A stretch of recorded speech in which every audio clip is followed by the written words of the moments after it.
What a whirlwind it's been for the last 2 weeks when we're thinking about employees and staff and stand downs and redundancies and what do they mean? Can we access them? So, 2 weeks ago we went from stand downs and redundancies to last week talking about, job keepers and our workforce. And so who do we keep and who we don't keep? Well, there are 3 key elements that we've been talking to clients about over the last week in terms of creating the most efficient workforce for your business. Remember, we're trying to nurse these businesses through to the end of this situation that we've found ourselves in. It could be weeks, could be months.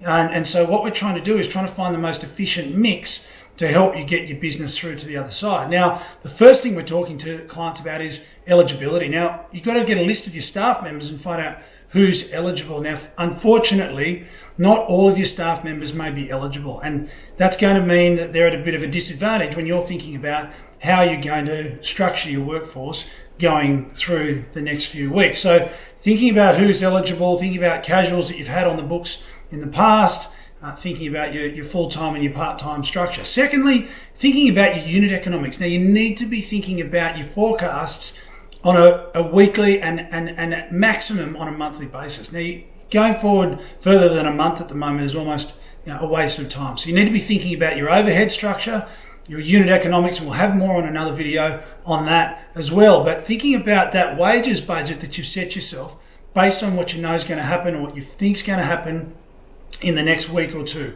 So you've got your wages forecast in terms of a dollar figure. The third component then you need to think about is your mix of your workforce. You don't obviously want to be in a situation where you've got a full-timer making or costing you $4,000 a fortnight before any subsidy, and you've got 2 casuals sitting on the sideline twiddling their thumbs. In an ideal world, you'd have every single staff member costing you $1,500 a fortnight. Now, obviously, that's not going to always be possible, but you need to think about that mix. Be smart about how you utilize your full-time and your part-time staff, and then obviously bringing in any of those casuals that are eligible that have been with you for longer than 12 months where you can to help fill some of those gaps. So we're talking to our clients this last week about the mix of the staff members in their workforce, being really sensible and efficient about how we utilize everybody and having some difficult conversations with staff where we need to, but obviously having commercial conversations to say, listen, this is about the longevity of the business, about the longevity of everybody's well-being, and so let's work together commercially to find the most efficient and effective outcome for all of us.